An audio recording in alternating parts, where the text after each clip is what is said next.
Hello everyone, कैसे हो आप सब। आपको पता है हमारी क्लास 11th की सीरीज़ स्टार्ट की है जिसमें मैं 7 पार्ट तक केमिस्ट्री के बारे में डिस्कस कर चुकी हूँ, फर्स्ट चैप्टर के बारे में। आज मैं उसी से ही रिलेटेड फर्दर कुछ न्यूमेरिकल्स लेके आई हूँ। अब तक हमने 10 या 15 न्यूमेरिकल डिस्कस किया। आज मैं कुछ और न्यूमेरिकल्स आपके साथ डिस्कस करने वाली हूँ, मोल कॉन्सेप्ट और मोलर मास से related. Haemoglobin contain 0.334% of iron by weight. Haemoglobin होता है हमारी बॉडी के अंदर, वो आयरन का उसमें वेट 0.334% है। मॉलिक्यूलर वेट हमें 67,200 बोला है। नंबर ऑफ़ आयरन एटम हमने बताने हैं, एक मॉलिक्यूल में कितने number of iron atom present है। तो एटॉमिक वेट उसका 56 है। सबसे पहले मॉलिक्यूलर वेट आपको दिया, आप वो लिख लो। परसेंटेज दिया, वो लिख लो। आप मास ऑफ आयरन निकालो। सबसे पहले जो परसेंटेज आपको गिवन है उसके नाम का 100 मल्टीप्लाइड बाय मॉलिक्यूलर वेट। अब आपके पास यहाँ पे एक्चुअल मास आ गया। नंबर ऑफ़ आयरन एटम निकालना, जो आपके पास मास आया ना, आपने उसको उसके मॉलिक्यूलर मास से डिवाइड कर देना, आपके पास नंबर ऑफ़ एटम्स निकल जाएंगे। नेक्स्ट में देखो क्या कहता है, the number of mole of oxygen in 1 litre of air containing 21% oxygen by volume. ये कहता है कि number of mole of oxygen 1 litre air में 21% ऑक्सीजन कंटेन करते हैं अंडर स्टैंडर्ड कंडीशन में। तो सबसे पहले मैंने मान लिया कि मेरे पास टोटल वॉल्यूम एयर का 1 लीटर है। अब मुझे पता ऑक्सीजन के मॉलिक्यूल O2 की फॉर्म में एग्जिस्ट करते हैं, तो मैं इसे क्या लिखूंगी, हमारा जो 21% है 21/100 मल्टीप्लाइड बाय 1 लीटर का गया, तो 0.21 लीटर हो गया। नंबर ऑफ मोल्स निकालने के लिए जो मेरे पास वॉल्यूम है डिवाइड बाय जो STP स्टैंडर्ड टेम्परेचर प्रेशर पे जो वैल्यू होती है वो 22.4 लीटर होती है। आप उन दोनों को डिवाइड कर दो, आपकी वैल्यू आ जाएगी 0.0093 मोल। नेक्स्ट न्यूमेरिकल देखिए, the total number of valence electron in 4.2 gram of N3 negative ion. अब आपके पास इस तरह से कोई चार्जिंग एटम वाला आ जाता है जिस पे प्लस या माइनस का चार्ज हो, तब आप उसका मास कैसे निकालोगे या उसके बैलेंस इलेक्ट्रॉन कैसे निकालोगे। तो सबसे पहले आपके पास मोलर मास है। मोलर मास कैसे निकालोगे, 3 नाइट्रोजन है, नाइट्रोजन का एटॉमिक मास 14 है, तो 42 ग्राम पर मोल मोलर मास हो गया। ठीक है, 42 ग्राम मोलर मास हो गया आपके पास, मोल नहीं लगेगा, सॉरी। आगे आ जाता है mole of N3 negative. N3 negative का मोल निकालने के लिए आपको पता है आपके पास given mass divide by molar mass 4.2 divide by 42 0.1 आपके पास आ गया, यहाँ पे मोल आ गया। आगे कहता है 3 नाइट्रोजन एटम कंट्रीब्यूट करते हैं। अब मुझे पता है जो नाइट्रोजन है उसका जो एटॉमिक नंबर होता है वो क्या होता है, 7 होता है। तो आपको पता है 1s2 2s2 2p3, ये सीरीज इस तरह से। इसकी आउटर मोस्ट शेल में 5 इलेक्ट्रॉन होते हैं। आउटर मोस्ट शेल में कितने इलेक्ट्रॉन है, 5। तो एक नाइट्रोजन एटम कितना कंट्रीब्यूशन कर रहा है, 5 इलेक्ट्रॉन का। तो 3 कितना करेंगे, 15 इलेक्ट्रॉन का करेंगे। टोटल वैलेंसी कैसे चेक करनी है, अब आपको पता है 3 तो नाइट्रोजन है, एक उस पर चार्ज है, तो एक आपका उसमें ऐड हो जाएगा, 16 इलेक्ट्रॉन हो जाएंगे।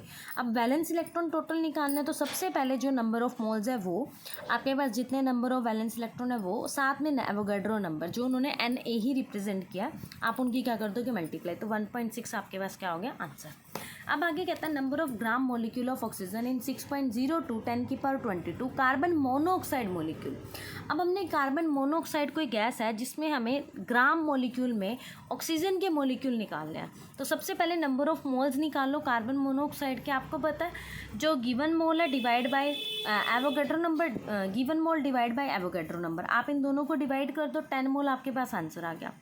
ग्राम मॉलिक्यूल ऑफ ऑक्सीजन निकालना है, जितने मोल्स आपके पास आया। अब आपको पता है जो ऑक्सीजन है आपके ग्राम मोल ऑफ मॉलिक्यूल ऑक्सीजन का बोला, तो मॉलिक्यूल हमेशा O2 की फॉर्म में एग्जिस्ट करेगा। तो यहाँ पे जो 10 मोल है उसको 2 से डिवाइड कर दो, 5 ग्राम ऑफ मॉलिक्यूल क्या हो गया, आपका आंसर हो गया। नेक्स्ट में देखो, ratio of CP and CV of A gas X is 1.4। कहता है मेरे पास CP और CV जो गैसेज है ना उनका रेशो 1.4 है। Number of atom of the gas X present है इसमें 11.2 litre, it all NTP will be. तो सबसे पहले CP और CV 1.4 है, इट मीन्स जो गैस है वो डाई एटॉमिक है। मोल्स क्या हो गए आपके पास, 11.2 लीटर बोला है, 22.4 से डिवाइड कर दो, 0.5 आ जाएगा। टोटल एटम्स निकालने आपको मैंने पहले ही बताया था, मोल्स मल्टीप्लाइड बाय आपके पास जितने मॉलिक्यूल जिसमें एग्जिस्ट करते हैं गैस के, तो आपका क्या आ गया, 2 आ गया। अब आगे देखो इसमें 6.02 10⁻23 आप एवोगाड्रो नंबर सूची क्या कर दोगे, multiply. Number of oxygen atom है, नंबर ऑफ ऑक्सीजन एटम कहता है 4.4 ग्राम ऑफ कार्बन डाइऑक्साइड है। तो हम इसमें नंबर ऑफ मोल्स निकालने हैं कार्बन डाइऑक्साइड के। तो आपको पता है गिवन मास बाय में मोलर मास 0.1 आ गया। Mole of oxygen atom, only oxygen atom के निकालने, तो आप क्या करोगे, जो मोल्स आपके निकले हैं ना, आप उसको ऑक्सीजन एटम O2 प्रेजेंट है तो इसके 2 से मल्टीप्लाई कर दो, 0.2 आ जाएगा। नंबर ऑफ ऑक्सीजन एटम निकालना तो आपको पता है moles multiplied by Avogadro number, आपका आंसर आ जाएगा 1.2 10⁻23। लास्ट न्यूमेरिकल है आज हमारा 1 cc पे N2O एट NTP कंटेन। ये आपने ध्यान रखना है 1 cc पे अगर हम N2O निकालते हैं तो आपको सबसे पहले पता होना चाहिए इसका मोलर मास, ठीक है।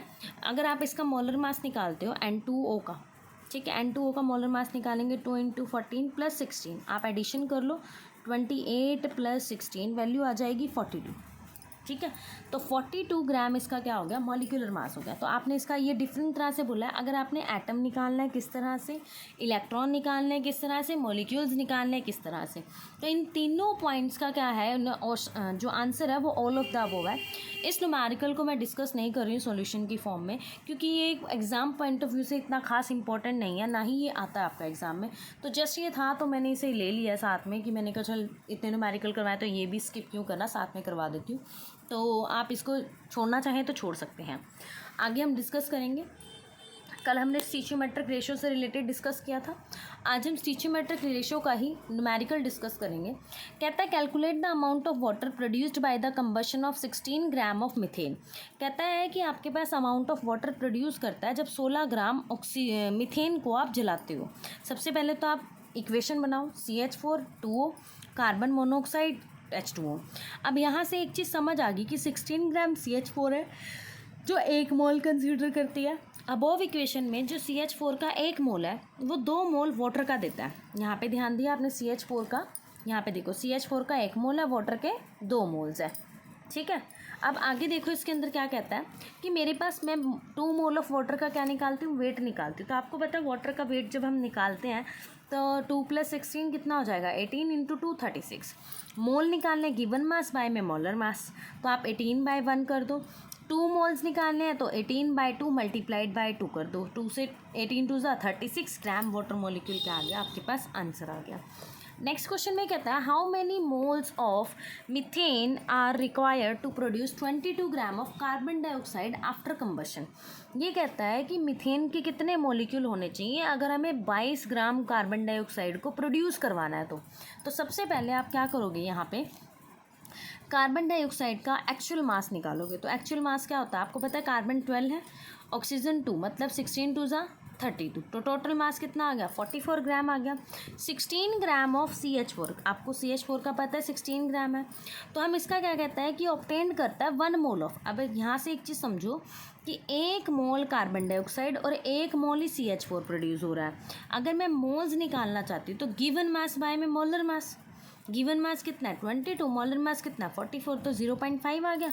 तो यहाँ से आपका सिंपल सा क्वेश्चन सॉल्व हो गया कि 0.5 मोल कार्बन डाइऑक्साइड ऑब्टेन्ड होती है 0.5 मोल मीथेन से, या 0.5 mole of methane would be required to produce 22 gram of carbon dioxide. अब आ जाता है नेक्स्ट टॉपिक हमारा लिमिटिंग रिएजेंट।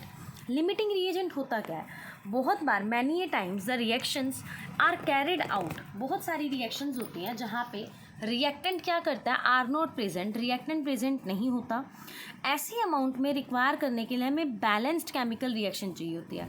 इस सिचुएशन में एक रिएक्टेंट एक्सेस हो जाता है दूसरे के ऊपर, और जो रिएक्टेंट प्रेजेंट है कम अमाउंट में वो थोड़े समय के बाद क्या कर जाता है, आफ्टर दैट नो फर्दर, वो आगे प्लेस नहीं करेगा रिएक्शन के अंदर। इसमें सिंपल सी भाषा में ये बोला है कि जब एक रिएक्टेंट प्रेजेंट होता है कम अमाउंट के अंदर, थोड़े समय के बाद वो रिएक्शन नहीं कर पाएगा। Reactant which get consumed limit amount of produced form is known as limiting reagent. आपको रिएक्टेंट उतना क्वांटिटी का लेना पड़ेगा जितनी आपको अमाउंट ऑफ प्रोडक्ट चाहिए। जितना आपका रिएक्टेंट कंज्यूम करेगा उतना ही आपको प्रोडक्ट मिलेगा, that is called limiting reagent.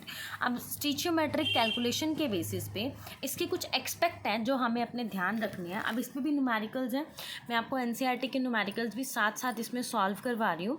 उसके बाद हमारे कुछ इंपॉर्टेंट न्यूमेरिकल्स जो कल मैं डिस्कस करने वाली हूँ, एम्पिरिकल फार्मूला जो आपको हर बार देखने को मिलता है, और मॉलिक्यूलर फार्मूला, उससे रिलेटेड 5 या 6 न्यूमेरिकल्स मैं इसके डिस्कस करूँगी। और इस सीरीज़ के अंदर मैं NCERT वर्कशीट्स भी आपके साथ के साथ सॉल्व करवाऊँगी।